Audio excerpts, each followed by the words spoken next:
నమస్తే. Welcome to Andhra Prabha. నేను లక్ష్మి. పదవి ఉంటే జై కొట్టడం, అధికారం పోగానే ముఖం చాటేయడం ప్రస్తుత రాజకీయాల్లో మామూలు విషయం అయిపోయింది. అసలు సొంత రక్తం పంచుకు పుట్టిన వాళ్లే అధికారం కోసం కత్తులు నూరుకుంటున్న ఈ రోజుల్లో నమ్మిన జెండా కోసం, పట్టుకున్న సిద్ధాంతం కోసం కొండలా నిలబడడం సాధ్యమేనా? ఎంతటి రాజకీయ వ్యూహాలు ఎదురైనా, పార్టీలో ఏ ఒడిదుడుకులు వచ్చినా తన శ్వాస ధ్యాస అంతా గులాబీ జెండానే అని నిరూపించుకుంటున్న ఆ నాయకుడు ఎవరు? కేసీఆర్ నమ్మిన బంటుగా పార్టీకి కష్టం వచ్చిన ప్రతిసారి ట్రబుల్ షూటర్ గా మారే ఆయన రాజకీయ ప్రస్థానంలో ఉన్న ఆ ప్రత్యేకత ఏంటి? ఇప్పుడు చూద్దాం.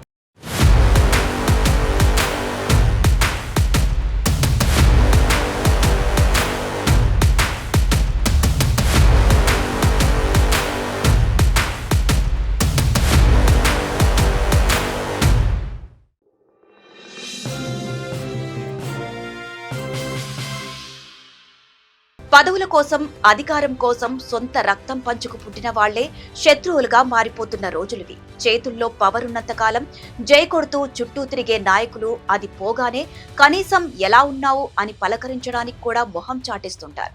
ఇక అధికారం పోతే కనీసం 4 రోజులు కూడా ఓపిక పట్టలేక, నియోజకవర్గం అభివృద్ధి కోసమో, కార్యకర్తల ఒత్తిడి తట్టుకోలేకనో అని రకరకాల సాకులు చెబుతూ పూటకో కండువా మార్చే నేతలను మనం రోజూ చూస్తూనే ఉన్నాం. తెలంగాణ రాజకీయాల్లోనూ ఇలాంటి అవకాశవాద పరిణామాలు ఎన్నో చూశాం. ఒకప్పుడు గులాబీ జెండా నీడన ఉంటూ సర్వాధికారాలు అనుభవించిన ఎంతో మంది నేతలు పార్టీకి కొంచెం కష్టకాలం రాగానే వెంటనే తట్టాబుట్టా సర్దుకొని వేరే గూటికి చేరిపోయారు. కానీ వీరందరికీ భిన్నంగా హరీష్ రావు సాగిస్తున్న ఈ రాజకీయ ప్రయాణం మాత్రం చాలా ప్రత్యేకం. తన్నీరు హరీష్ రావు. ఆయనకు గులాబీ జెండా అనేది కేవలం ఒక పార్టీ గుర్తు మాత్రమే కాదు, అది ఆయన శ్వాస, ఆయన జీవన విధానం. ఒక్క మాటలో చెప్పాలంటే రాజకీయ దార్శనికుడు, ఉద్యమ నాయకుడు కేసీఆర్ తన చేతులతో మలచిన ఒక సజీవ శిల్పం హరీష్ రావు. బయట రాజకీయ వ్యూహాలు ఎలా సాగినా, పార్టీ లోపల బయట ఎలాంటి ఒడిదుడుకులు ఎదురైనా, చివరకు సొంత వాళ్ల నుంచే విమర్శలు వచ్చినా ఆయన ఏనాడు వెనకడుగు వేయలేదు. తన పుట్టుక టీఆర్ఎస్ లోనే, తన చివరి శ్వాస కూడా గులాబీ జెండా నీడలోనేనని ధైర్యంగా చెప్పే అరుదైన నాయకుడు ఆయన. ఒకే పార్టీ జీవితమంతా పుట్టుక బీఆర్ఎస్ లోనే, చావు బీఆర్ఎస్ లోనే అని గతంలో చెప్పినా మళ్ళీ చెప్తున్నా. బీఆర్ఎస్ అధికారంలో ఉన్నప్పుడు ఎంత వినయంగా పనిచేశారో, ప్రతిపక్షంలో ఉన్నప్పుడు అంతకంటే ఎక్కువ కష్టపడుతూ పార్టీ శ్రేణులకు కొండంత అండగా, పార్టీని శత్రువుల దాడి నుంచి కాపాడే బలమైన కవచంగా నిలబడ్డారు.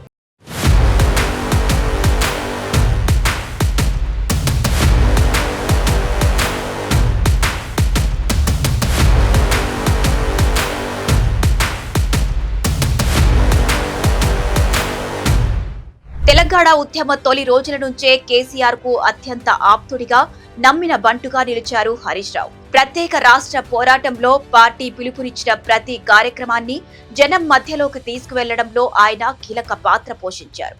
ఉద్యమ పార్టీగా మొదలైన టీఆర్ఎస్ లో తొలితరం ఉద్యమ నేతగా నిలవడమే కాదు, ఉమ్మడి రాష్ట్రంలో ఎన్నో పదవులు వచ్చినా వాటన్నింటినీ తృణప్రాయంగా త్యాగం చేసిన యోధుడు ఆయన.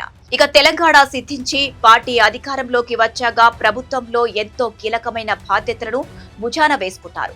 బాధ్యత ఏదైనా, సవాలు ఎంత పెద్దదైనా సరే పార్టీ హైకమాండ్ అప్పగించిందంటే దాన్ని 100% విజయవంతంగా పూర్తి చేసే నేతగా తనదైన మార్కు వేశారు. ఇక హరీష్ రావు అనగానే బీఆర్ఎస్ శ్రేణులకు వెంటనే గుర్తొచ్చే ఒకే ఒక్క మాట ట్రబుల్ షూటర్. పార్టీకి రాజకీయంగా ఏవైనా చిక్కులు ఎదురైనా, ఇబ్బందికర పరిస్థితులు వచ్చినా వెంటనే రంగంలోకి దిగడం ఆయన ప్రత్యేకత. ఒకవైపు సొంత పార్టీ నేతలను, కార్యకర్తలను ఒకే తాటిపైకి తెస్తూ సమన్వయం చేయడం, మరోవైపు ప్రతిపక్షాల ఎత్తుగడలను ముందుగానే పసిగట్టి మైండ్ గేమ్ తో వాటిని తిప్పుకొట్టడంలో ఆయన దిట్ట. ఇక ఎన్నికల బాధ్యతలు నిర్వహించాల్సి వస్తే ఏకంగా క్షేత్ర స్థాయిలోనే మకాం వేసి విజయం సాధించే వరకు రాత్రింపవళ్లు కష్టపడటమే ఆయన పొలిటికల్ స్టైల్. అధినేత కేసీఆర్ అప్పగించిన పని ఏదైనా సరే దాన్ని పూర్తి చేసి తీరాలనే ఆయన పట్టుదలే బీఆర్ఎస్ పార్టీలో ఆయన్ను అందరికంటే ప్రత్యేకంగా నిలబెట్టింది. తెలంగాణ వచ్చాక కేసీఆర్ కేబినెట్ లో అత్యంత కీలకమైన శాఖలను నిర్వర్తించారు హరీష్ రావు. నీటిపారుదల శాఖ మంత్రిగా సాగునీటి ప్రాజెక్టులపై దృష్టి పెట్టారు. ఆ తర్వాత ఆర్థిక, వైద్య, ఆరోగ్య శాఖల బాధ్యతలను సైతం సమర్థవంతంగా మోశారు. ఓవైపు ప్రభుత్వంలో కీలక మంత్రిగా పాలనా వ్యవహారాలను చక్కదిద్దుతూనే మరోవైపు పార్టీలోనూ అత్యంత క్రియాశీలకంగా వ్యవహరించారు. ఇలా పాలనను, పార్టీ బాధ్యతలను రెండింటిని బ్యాలెన్స్ చేసుకుంటూ కేసీఆర్ కు అత్యంత నమ్మకమైన కీలక నాయకుడిగా తన స్థానాన్ని సుస్థిరం చేసుకున్నారు. అయితే కాలంతో పాటు తెలంగాణ రాజకీయాల్లో ఎన్నో సమీకరణాలు వేగంగా మారిపోయాయి. టీఆర్ఎస్ ఆవిర్భావం నుంచి వేరువేరు దశల్లో పార్టీలో పనిచేసిన ఎంతో మంది నేతలు సమయం చూసి తమ రాజకీయ దారులను మార్చుకున్నారు. చివరికి కాంగ్రెస్ అధికారంలోకి వచ్చాక కూడా పలువురు నేతలు గులాబీ గూటిని వీడి వేరే తీరాలకు చేరిపోయారు. కానీ హరీష్ రావు మాత్రం పార్టీతో తనకున్న దశాబ్దాల అనుబంధాన్ని, ప్రేమాభిమానాలను ఎన్నడూ తెంచుకునే ప్రయత్నం చేయలేదు.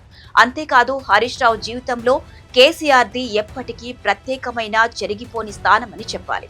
కేసీఆర్ ను కేవలం ఒక అధినేతగానే కాకుండా తన రాజకీయ గురువుగా భావించే హరీష్ రావు తన ఈ స్థాయి ఎదుగుదలకు ఆయన నాయకత్వమే అసలు కారణమని ఎన్నో వేదికలపై గర్వంగా చెబుతుంటారు. మధ్యలో ఆయన రాజకీయ భవిష్యత్తు గురించి, పార్టీ మార్పు గురించి ఎన్నో రకాల ప్రచారాలు, పుకార్లు జోరుగా సాగినప్పటికీ వాటన్నింటినీ అంతే ధీటుగా తిప్పికొట్టారు. ఎన్ని ఊహాగానాలు వచ్చినా చివరి శ్వాస వరకు తన ప్రయాణం ఈ గులాబీ జెండాతోనేనని పదే పదే స్పష్టం చేస్తూ వస్తున్నారు. ఒకే పార్టీ జీవితమంతా పుట్టుక బీఆర్ఎస్ లోనే, చావు బీఆర్ఎస్ లోనే అని గతంలో చెప్పినా మళ్ళీ చెప్తున్నా. నిజానికి అధికారంలో ఉన్నప్పుడు నాయకత్వానికి జై కొట్టడం రాజకీయాల్లో చాలా సహజం. కానీ ప్రతిపక్షంలోకి వచ్చాకే ఆ విధేయతకు నిజమైన అగ్ని పరీక్ష ఎదురవుతుంది. అసెంబ్లీ ఎన్నికల్లో అధికారం కోల్పోయాక బీఆర్ఎస్ కు వరుస సవాళ్లు ఎదురైన సమయంలో హరీష్ రావు మాత్రం గతం కంటే మరింత క్రియాశీలకంగా మారారు. రేవంత్ ప్రభుత్వంపై పార్టీ తరపున నిరంతరం విమర్శలు గుప్పించడం, ప్రజా సమస్యలపై వెంటనే స్పందించడం, క్యాడర్ కు ఎల్లప్పుడూ అందుబాటులో ఉంటూ కొండంత ధైర్యాన్నివ్వడం ఆయన శైలి. ముఖ్యంగా అధినేత కేసీఆర్ పై ప్రత్యర్థులు చేసే దాడిని తిప్పుకొట్టడంలో ఆయన ఎప్పుడూ ముందుంటారు. అసెంబ్లీ సభ లోపలైనా బయటైనా కేసీఆర్ పాలనను సమర్థిస్తూ, ప్రభుత్వ విధానాలను నిలదీస్తూ పార్టీ వాదనను అత్యంత బలంగా వినిపిస్తున్న అగ్రనేత ఆయనే కావడం విశేషం.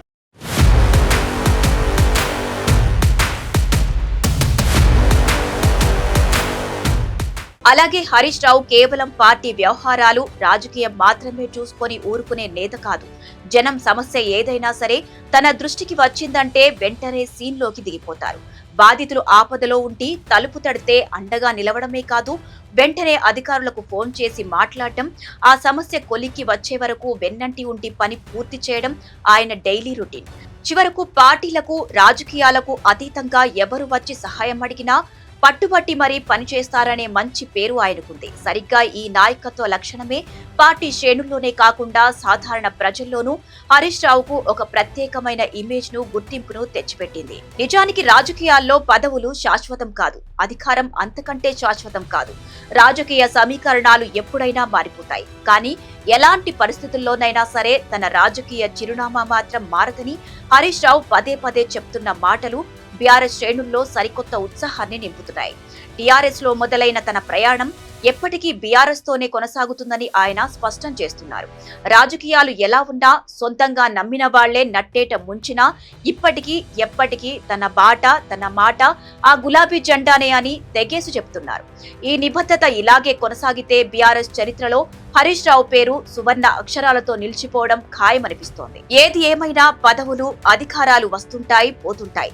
కానీ నమ్మిన సిద్ధాంతానికి, తనను తయారు చేసిన నాయకుడికి, కంటికి రెప్పలా చూసుకునే కార్యకర్తలకు కట్టుబడి ఉండే ఆ నిబద్ధతే ఒక నాయకుణ్ణి చరిత్రలో నిలబెడుతుంది. స్వార్థ రాజకీయాలు, అవకాశవాదం రాజ్యం ఏలుతున్న ఈ రోజుల్లో కేసీఆర్ చూపిన బాటలో నడుస్తూ పార్టీకి కొండంత రక్షణగా, ప్రతిపక్షంలో ఉన్న ప్రజల గొంతుగ్గా నిలుస్తున్న తన్నీరు హరీష్ రావు రాజకీయ ప్రస్థానం నిజంగానే అరుదైంది.